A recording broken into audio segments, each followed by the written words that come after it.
On the day the earthquake hit, my husband up and left me, jetting off to another city to be with his crush. I was trapped beneath the debris, and I managed to send him a desperate message. Henry, there's an earthquake. I'm buried underground. It's so dark, and I'm scared out of my mind. After they rescued me, I sent him 2 more texts before I hurled my phone into the ruins. Henry, I can't hold on any longer. It's a good thing you're busy with work, or else you'd have been stuck here with me and our baby. I even added, you being safe is great, as if it confirmed my plan. Everything was done on purpose. I had purposely wanted him to believe I was dead. I aimed for him to wallow in guilt day and night for me and our unborn child, to shed tears of remorse and regret for not acting differently. When I finally couldn't hide it any longer, I planned to walk up to him and say, I want a divorce. In our 2nd year of marriage, as Henry's crush returned from abroad, I was the one who went to pick her up with him. I stood by as the girl, long black hair, white dress, slender figure, tearfully flung herself into his arms, exclaiming, like a bird returning to its nest, Henry, I finally see you again. For a split second, Henry's body stiffened. Then he reached out and softly stroked her hair, saying, there, everything's all right. I lingered on the sidelines, feeling like an uninvited mistress. After a moment of hesitation, I grabbed Henry's hand and forced a smile. All right, now that she's here, let's roll. It was then that she seemed to notice me for the very first time as she slipped away from Henry's embrace. Her smile held a mix of surprise and unease, and she whispered, Henry, you're married? The 3 of us then awkwardly made our way back home. Eileen turned out to be not only Henry's crush, but also his half-sister. I had always been aware of his feelings for her, but it wasn't until after our wedding that I learned the full extent of their relationship. Henry's background was tangled. He was an orphan, his biological parents having perished in a car accident when he was 9, and then a friend of his father, who happened to be Eileen's dad, took him in. And so the saga of Henry and Eileen unfolded. Henry had been a withdrawn child from early on, quiet, reserved, and giving off a vibe that screamed, stay away because of his past. Meanwhile, Eileen lived a life of luxury and bliss, innocent and carefree like a little ray of sunshine that slowly warmed Henry and brightened their home. Naturally, Henry never mentioned his connection with Eileen to me, but when I brought her into our home, a place where Henry and I had shared 3 years, I noticed her curious glances and the way she gently touched everything. I then realized that my suspicions were likely correct. That night, while I was cooking, Henry returned with some beef and onions, asking me to whip up a steak because Eileen loves steak. I looked down and stayed quiet for a moment. Henry wasn't exactly the most thoughtful partner. We'd known each other for 8 years, with me chasing him for 5, and had cohabited for 3, yet he would occasionally forget my likes and dislikes, like the fact that I'm allergic to onions. Oddly, he remembered every single one of Eileen's food preferences. Even though she had been abroad for 6 years, I bit my lip and asked, Henry, did you forget? I'm allergic to onions. I break out all over if I touch them. He paused, looking a bit spaced out, then smiled as he gently pushed me out of the kitchen. I'm sorry, Haley. I had no clue about your allergy. We never even have onions on our table. Can you wait outside for a bit? I'll get dinner sorted tonight. Truth be told, Henry and I had had onions on our table once before, 3 years ago, when I had just won him over. That day, I was on top of the world, and during lunch, he ordered a curry dish, and I ended up eating some onions unwittingly. It was also the day he took me to the hospital, but that was ages ago, and he probably forgot. I nodded silently, not wanting to stir up any tension as Eileen remained in the living room. At dinner, maybe because of the earlier incident, Henry kept dishing out plate after plate. This shrimp today is pretty awesome, he remarked while I ate slowly. When I finally looked up, I saw Eileen passing me a shrimp too. She shot Henry a glance before turning back to me with a gentle smile and a casual, sis, have some more shrimp? Brother's shrimp is the bomb. It felt like I was just a guest in my own home. Henry had insisted we bring her in, explaining 3 days earlier that his sister, who'd been living abroad, was coming back. He mentioned she'd had a rough patch, alone overseas, dumped by her boyfriend, and even diagnosed with depression. His tone was tight-lipped, and his eyes carried a hint of despair, and I couldn't help but feel a pang of sympathy. So, when he said she wanted to stay with us for a bit without alerting her parents, I agreed right away. Back then, I didn't know his so-called sister was actually the girl he'd been crushing on for years. It wasn't until I saw Eileen at the airport, a face I recognized from a photo tucked away on Henry's bookshelf, that I realized it all. She was the moonlit dream Henry had cherished for ages. At night, as I lay awake, I could feel Henry's warm breath behind me, his arm around me, whispering, "Can't sleep?" I nodded, then caught a sigh as I got up to fetch a cigarette on the balcony. That's when I noticed Eileen in the living room, tears streaming down her face amid broken ceramic pieces scattered on the floor. The shards were from the ceramic dolls Henry and I had crafted together at a pottery store that day, where I made his figure and he made mine. They had been our tokens of love, even inscribed with Henry and Haley together forever on the base. Now, shattered into pieces, I frowned at the debris while Henry's gaze was fixed on Eileen. There was something oddly beautiful about her tears, her reddened eyes evoking sympathy, even though it was just a couple of ceramic dolls. Not exactly a big deal, right? Henry sighed softly and pulled her onto the couch, his brows creased. "How could you be so careless? Your foot scratched, and now I'm stuck cleaning up like some maid." Eileen sat there, brows furrowed, tears welling up as she looked so helpless and pitiful. "Sis, I didn't mean to, She stuttered, her words dissolving into more tears, like she was remembering something deeply heartbreaking. I said nothing and headed to the balcony for a smoke. Eileen always called me sister, after all. While Henry was in the kitchen cooking, Eileen and I sat in the living room. She kept addressing me as sister, asking about the details of Henry and my life together over the years. I corrected her. "I'm married to Henry, so we're family now." Without a word, she picked up a cat-shaped pillow from the sofa, grinning in amazement. "Sis, check this out. I gave this to bro Henry before I went abroad. Never thought it'd still be here."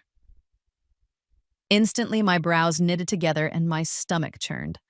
I held the cigarette in my hand, yet didn't light it. Henry wasn't a fan of women who smoked. He always liked the type that was like Eileen.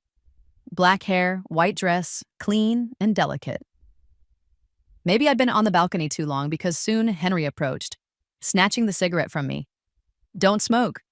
It's not good for you." I mumbled that I wasn't planning on smoking anyway, especially since I was pregnant. And he didn't know that yet. "What about your sister?" I asked, gesturing toward the room. "She's asleep in there," he replied. I pressed on. "Don't you think she needs some company?" "What?" He looked taken aback. I chuckled and asked, "So how long is Eileen crashing with us?" Then, with a rare burst of honesty, I told him, "Henry, I don't really like your sister. Remember back when I was chasing you? There was a time when you got drunk, hugged me, and kept calling out for Eileen. Back then, I had no clue what you meant. But now, do you really see her as just a sister?" He then told her to leave. "She leaves or you choose, Henry." And he stared at me with a conflicted look before sighing deeply. "Haley, what just happened?" he asked. Eileen quickly interjected, "She didn't mean it. I've got depression and my emotions are all over the place. Can't you cut her some slack? I know it's unfair, but Eileen's parents and even she herself have always been kind to me. Bringing her home wasn't for any other reason. I really do see her as just a sister. I have you, right?" Henry made me believe him. I looked at him, recalling our shared past. From high school days, when we first met. Back then, Henry was strikingly handsome and an excellent student, though he wasn't exactly popular because he was too reserved. He'd always sit in the back of class, leaning against the wall in the darkest corner of the room, as if his presence sucked all the light out. Even then, I was smitten with him. I felt we had so much in common. He had been transferred to my class during our senior year, a big deal, since not many students switch schools.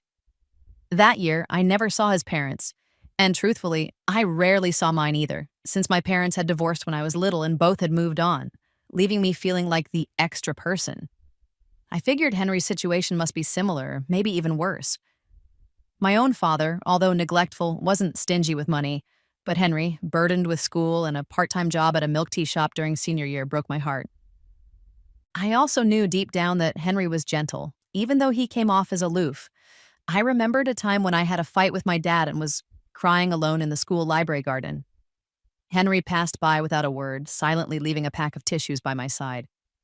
I recall the scene: dusk, a gentle breeze, and the golden light making even his hair shimmer.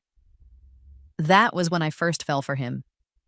Later, I took the same university entrance exam as he did and began pursuing him relentlessly. I treated him with all the care I could muster. For 4 years at university, Henry hardly ever went home. Even during holidays, he stayed back at school. I stuck by him, celebrating festivals together, spending Christmas and birthdays one after the other. He liked girls with long hair and white dresses, so I let my short hair grow and wore the dresses he fancied. I learned to cook his favorite home-cooked meals because he claimed they reminded him of home. I did everything for him. Yet as I did more, I realized so many things had already been done for him by someone else. There were just too many reminders of another girl in his life. But I never gave up. I figured if someone else did it, I'd do it better, until no one could top me. I had never been treated well before, so I tried extra hard to treat him right. I pursued him for 5 years until I finally had him. But now, that girl was back.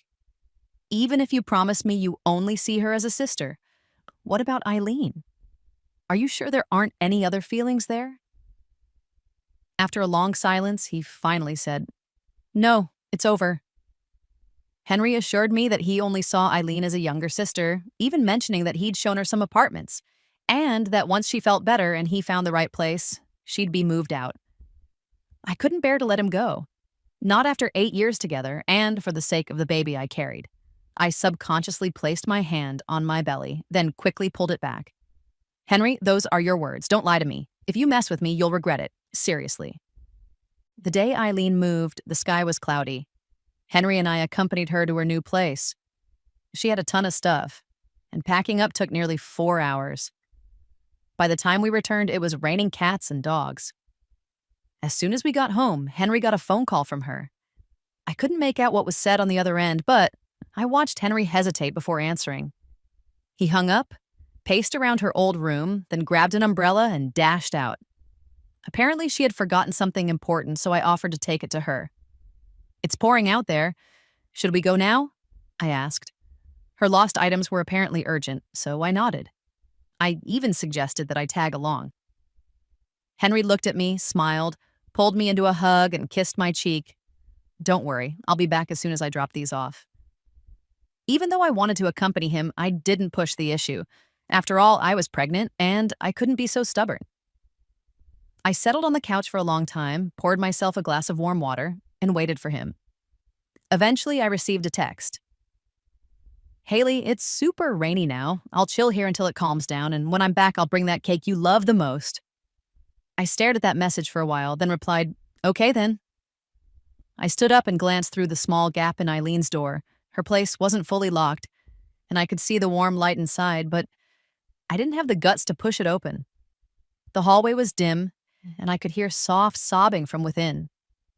Eileen was crying. I could make out her voice through the door, saying, "Henry, I miss you so much. Even all these years abroad, you were on my mind day and night. Don't you miss me?" My hand trembled on the door handle as I heard, "Eileen, you're drunk. Let me go. Stop messing around." Followed by the sound of a bottle clattering to the ground. Henry's voice firm, as if shoving her aside. "No, I'm not messing around. You were the one who said you liked me first, the one who wanted to be with me all the time. Do you still feel that way? You must still, right?" I pleaded. "Answer me." After a long-waited pause, I finally heard his weary reply. "So what if I did? It's all in the past now." My heart plummeted in an instant. I froze, my body numb, but my heart pounding as if it wanted to burst right out. Then, all the background noise faded, leaving only a muffled groan, a sound I knew all too well from the past. Back in the day, I used to love kissing Henry's neck while he read, and he'd let out that same groan. But now it was Eileen kissing him. And what about Henry? How was he reacting? I slowly cracked the door open just a bit. In the gentle light hitting my face, I saw Henry's stunned expression clearly, but then in the next moment, he closed his eyes slowly. They were kissing in that warm glow. I couldn't take it anymore. I clamped my hand over my mouth and bolted out in a frantic rush. Maybe the noise made the two inside break apart because Henry soon followed me outside, calling, "Haley, come on, let me explain. Things ain't what you think." Back at home, Henry tried over and over to explain, but I had shut myself in the bedroom, feeling dizzy inside. Outside, he was there, pleading that it was all a misunderstanding, that Eileen was just drunk and emotionally unstable, and that he was only there to keep her company, trying to smooth things over. He said the kiss was a mistake, all because Eileen was wasted. "Haley, it's all in the past. I have you now," he insisted. That night, I slept alone, tossing and turning as I mulled everything over. The next morning, I left the room early and opened the door to find Henry standing there, looking as if he hadn't slept at all. Dark circles under his eyes and a bit of stubble on his chin gave him a cautious, almost fearful look, as if he were a dog afraid of upsetting its owner. I paused for a moment, then smiled and said, "I'm starving. I want that porridge you make. Can you whip up some for me?" Henry's puzzled look quickly turned into a smile, as he thought I'd finally come around and forgiven him. But I hadn't. I'd just given up hope. I spent that night thinking a lot. I've never been one to focus only on others' faults. In fact, I'm usually the one who cherishes the kindness others have shown me. When I think of Henry, I remember the time he sat by my bedside when I had a fever, cooling me down with a damp towel. I recall the day he proposed on the beach, under a sky full of stars, holding me close and kissing me. I even remember when, on the anniversary of his parents' death, he hoarsely whispered, "Haley, I only have you. Promise me you won't leave me in this lifetime." But I also remember the times he wavered between me and Eileen, forgetting my allergies yet meticulously recalling everything about her. I remember that even though he said he loved me, his eyes were always drifting towards her. In these 8 years, I never truly felt his genuine heart. I'm exhausted, tired of giving everything and receiving nothing back. And I'm not ready to let him and Eileen have their happy ending without me. Closing my eyes heavily, I decided that even if I walked away, Henry wouldn't be free to be with Eileen. In the days that followed, Henry was on his best behavior, thinking of me, buying my favorite cakes, the latest handbags, and kissing my cheek every morning before leaving. He started coming to work on time and spending more time with me. But then I saw on Eileen's social media that he was also buying her medicine, cooking for her, celebrating her birthday. Her last Instagram post was 2 photos, one of her and him from years ago, both beaming with genuine warm smiles, and another selfie where she held a bouquet of roses, while a man in an apron busied himself in the kitchen. The caption read, "Time flies, but we just like in the past." Anyone looking at those pics would assume they were a loving, newlywed couple. I gave it a like, though inside I was seething. Soon after, Henry called, "Haley, have you wrapped up work? Let me pick you up for dinner." "Sure, let's go grab some Western food," I replied, even though deep down I knew he was juggling being with me and her, caught between not wanting to leave me and not wanting to let go of her. I pretended everything was fine, playing the role of the devoted wife who trusts him wholeheartedly. One evening, I distinctly heard Eileen calling him, and I asked, "Is that Eileen?" At that moment, he was half asleep next to me, answering the call in a groggy tone. "Yeah, she's got a cold and a headache." Then he paused suddenly. I smiled and said, "Then go see her, but remember, come back early." That night, Henry didn't leave. He said Eileen had her medicine and would be fine after a good night's sleep. After his words, he turned to look at me, his expression a mix of disbelief and hesitation. After a long pause, he finally blurted out, "Why? What? Why?" I feigned ignorance. "So in the middle of the night, you expect me to deliver medicine to another woman?" He knew deep down it wasn't right.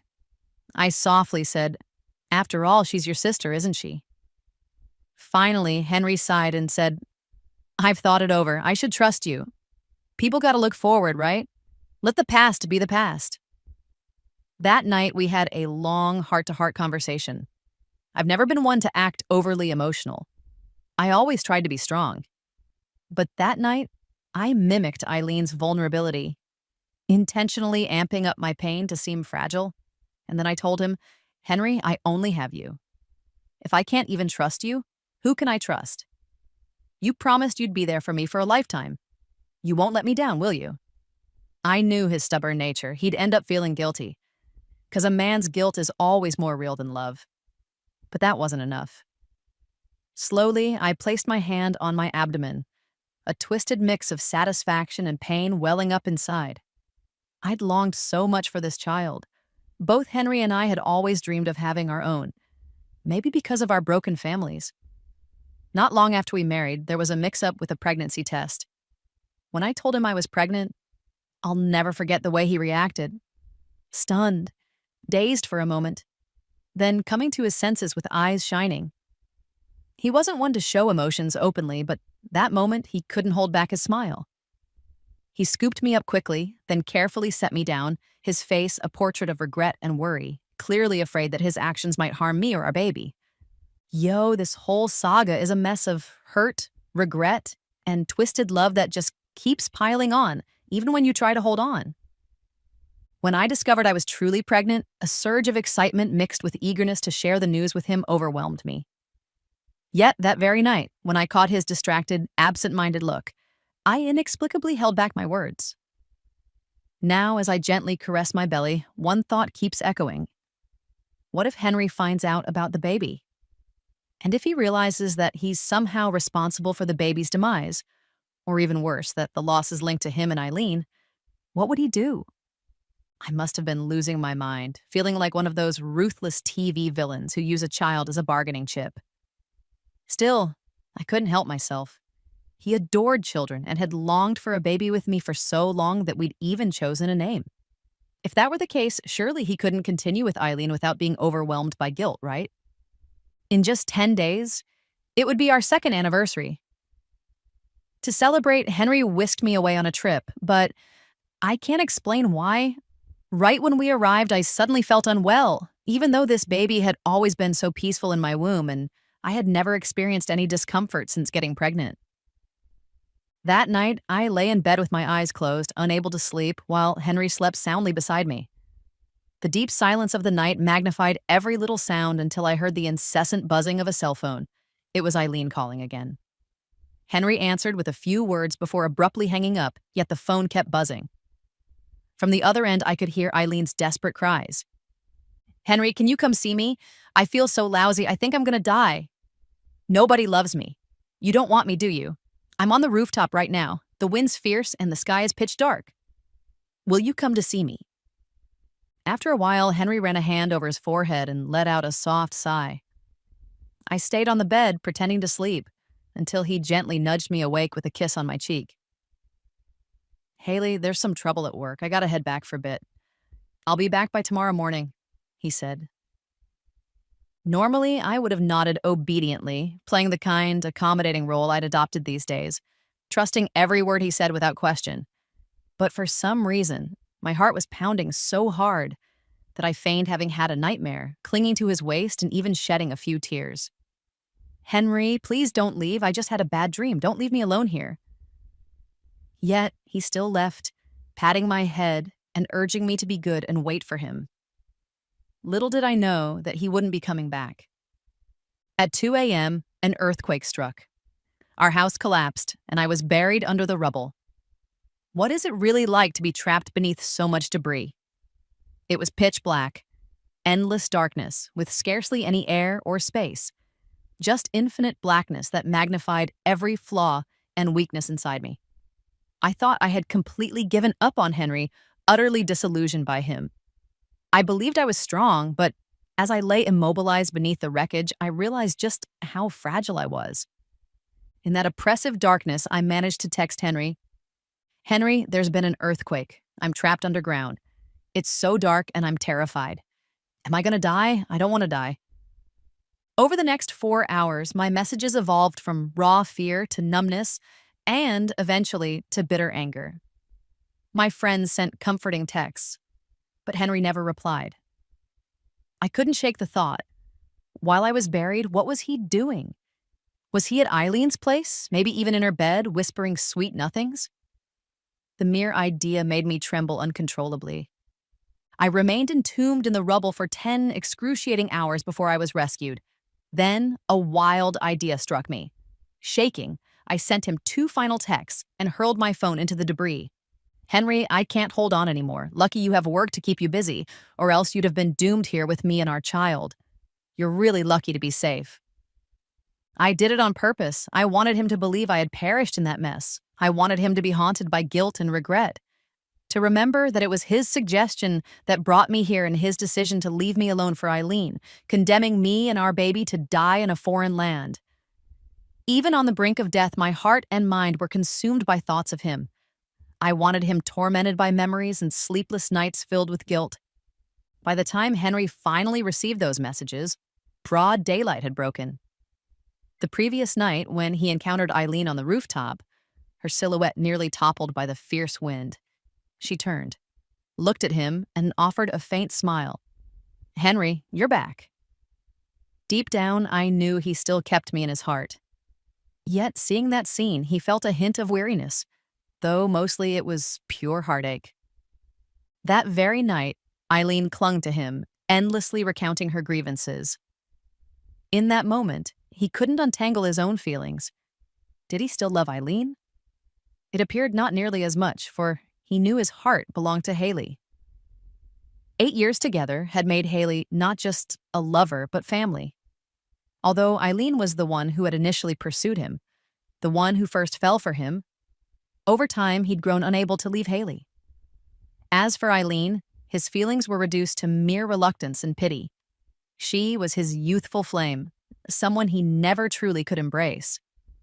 In the past, everyone had been against them, and now he realized he should push her away, but he didn't. Instead, he patted her head and said, "Don't overthink it.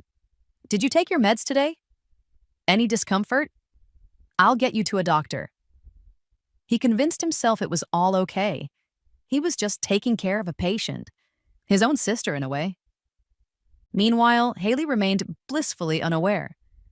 She had loved him so deeply. This was the one time, the last time, that truly mattered. One morning, when he woke up and the sky was already bright, he was startled by the alarm clock. As he reached for his phone, he discovered his scheduled flight was canceled. Soon, a barrage of notifications flooded in. Finally, he saw Haley's texts, one after another, telling him there had been an earthquake, that she was buried underground, that it was pitch dark, and that she was terrified. For a moment, it felt like he'd been plunged into an ice cellar, his hand trembling as it held the phone.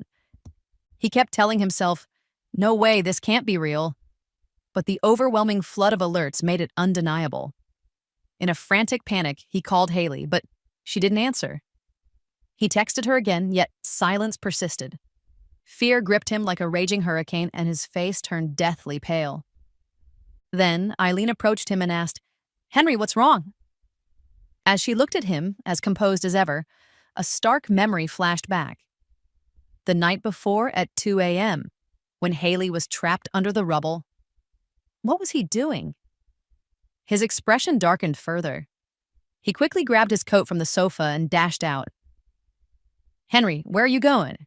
seemed to echo in his mind, though he paid it no heed. His steps were unsteady as he wandered, clueless about his destination. With flights canceled and roads in ruins, he realized he couldn't reach her. He was utterly stranded. Eventually, Henry returned to the home he had shared with Haley for 3 years. There, he sat numbly, refreshing his phone repeatedly, desperate for a message from her. After 5 long hours, 2 very brief texts finally arrived. "Henry, I can't hold on anymore. Lucky you have work keeping you busy, or else you'd have been stuck here with me and our child. You're really fortunate to be safe." His heart nearly burst. He and Haley had a child.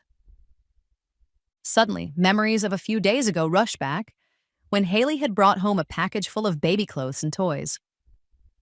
Baffled, he had asked her why, and she'd just grinned and said a friend was pregnant. so she wanted to get her some gifts.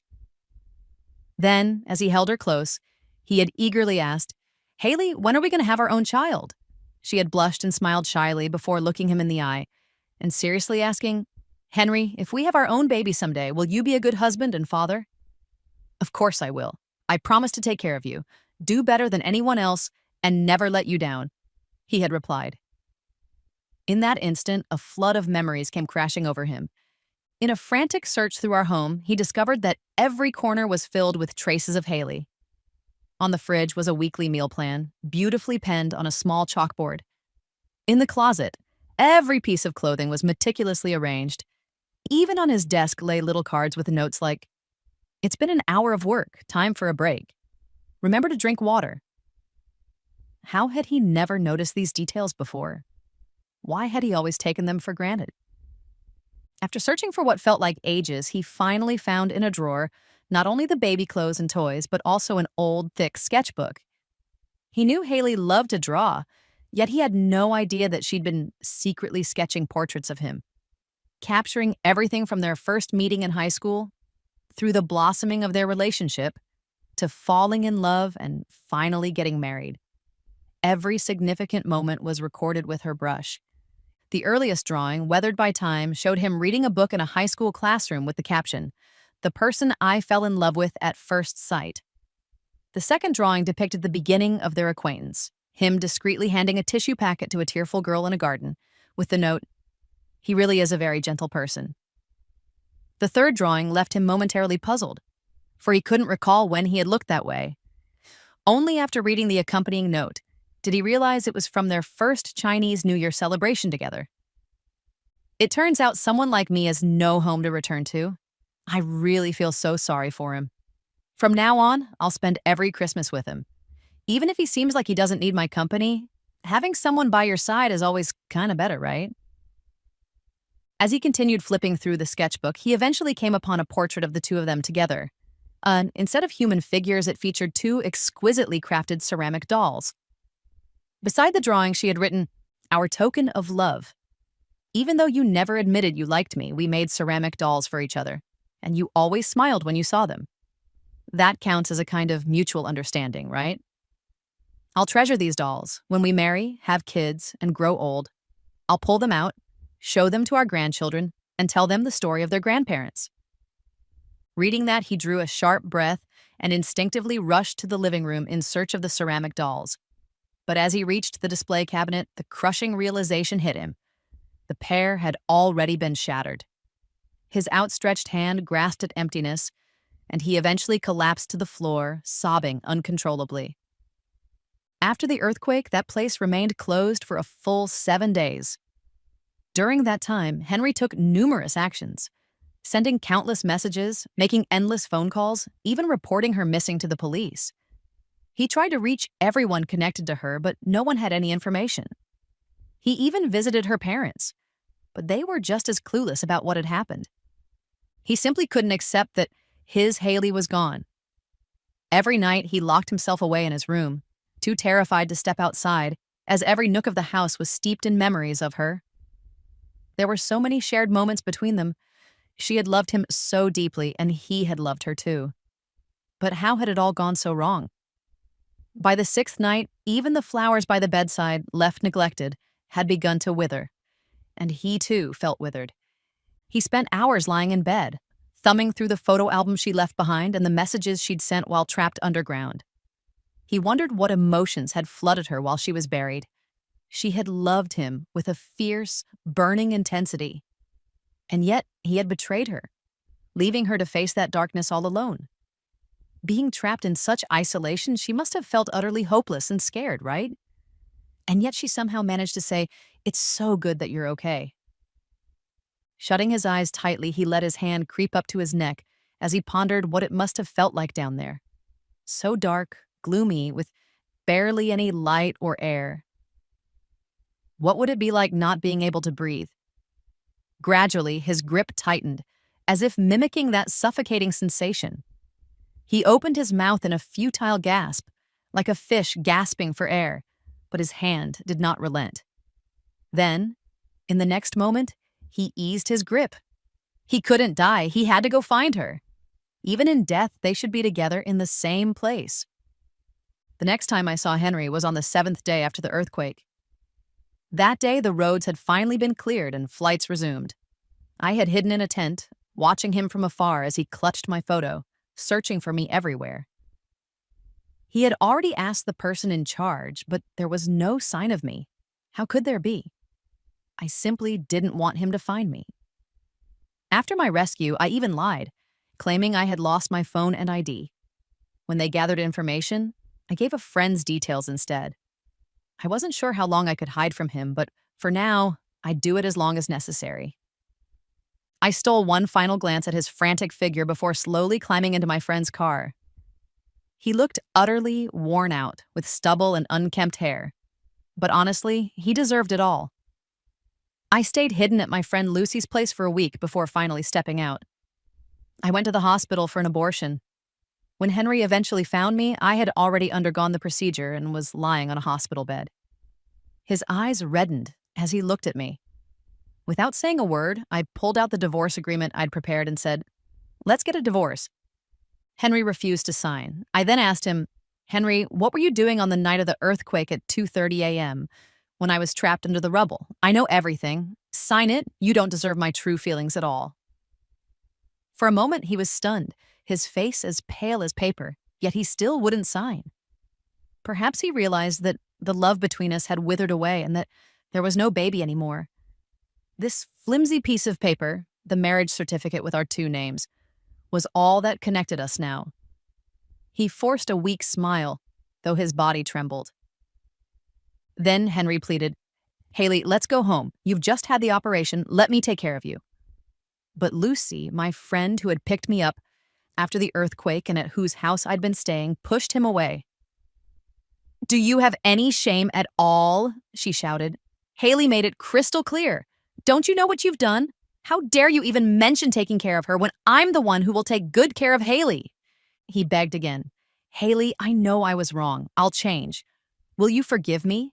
Give me another chance?" I snapped back. "Another chance? I've already given you one. I trusted you completely. What about you?" He fell silent, then pulled out the album. Veins stood out on his hand as he gripped it tightly. After a moment of hesitation, he stammered, But Haley, you love me, right?" "No one will ever love me like you do. If you love me so much, how can you just stop loving me all of a sudden?" I stared at him, my heart unmoved. I let out a light laugh, snatched the album from him, and tore it to shreds. "Henry, I loved you, but that was in the past. I loved you, but seriously, who wouldn't be better off than with you? Every stroke and line in that album held my true feelings, but you don't deserve to keep them." In the days that followed, Henry came to see me every day. He'd bring soup he'd cooked and knock on Lucy's door, and every time, Lucy would dump the soup into the trash and send him on his way. A week later, Lucy had enough. She called the police to keep Henry away. After that, Henry waited for me at the community gate every single day for over half a month. During that time, he even quit his job, and Eileen was completely abandoned. Meanwhile, I never came down to see him. Then, on my birthday, half a month later, Henry called.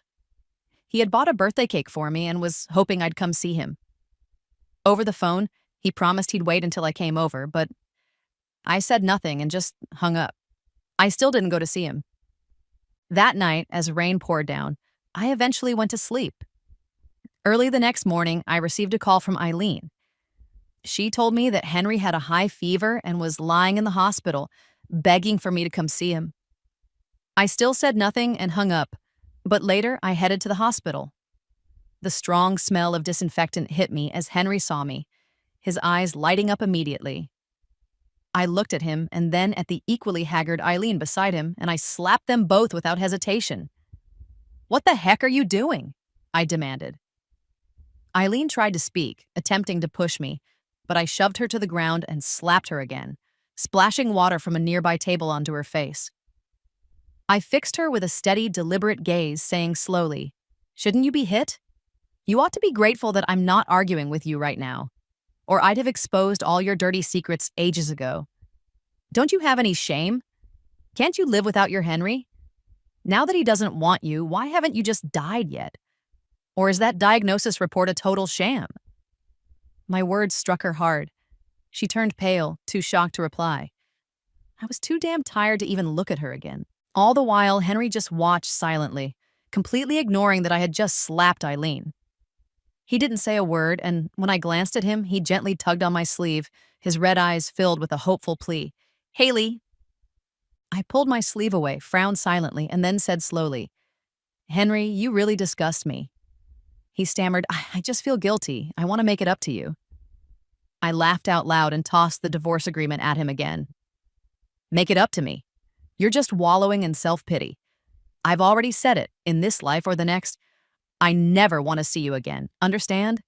No matter what you do, I can never forgive you. Even if you're dying in that hospital right now, I'm just disgusted. If you truly feel guilty, then sign the damn papers. At that, the light in his eyes finally faded. In the end, Henry signed the divorce papers. I moved out of Lucy's house, changed cities, and started a new life. For the next few years, I never saw Henry again. Yet every Christmas, inexplicable packages would arrive, filled with jewelry and luxury items, which I promptly returned. Once, I even received a pair of ceramic dolls that looked nearly identical to the ones Eileen had smashed. I ended up breaking them and sending them back. 3 years after the divorce, my career took a major leap forward, and I met someone new at work. It didn't take long for us to hit it off naturally and start dating. He was a gentle soul, a stark contrast to Henry. He had no messy exes, and since we began dating, he often talked about me. Everyone around him knew he was a bit henpecked. He rarely drank, kept his distance from other women, and always returned home on time, almost as if I had him on a short leash. He told me, Haley, I am your boyfriend. I have an obligation to keep myself in check and give you a sense of security. Let's continue our relationship naturally and get married. Shortly after we married, I heard that Henry was in a really rough spot. After our divorce, he had sunk into a deep depression, numbing himself with alcohol every day and even ending up in the hospital several times. On the day of my wedding, he drank until he suffered stomach bleeding. That pale, haunting moonlight had always been by his side, but now, Henry no longer wanted its company. Word was he was genuinely depressed. A few days later, I received a letter with no signature, but the handwriting was unmistakable. It was from him. I didn't even bother reading it. I just tore it up and threw it in the trash. After so many years, I had moved on and wasn't interested in anything else he had to say.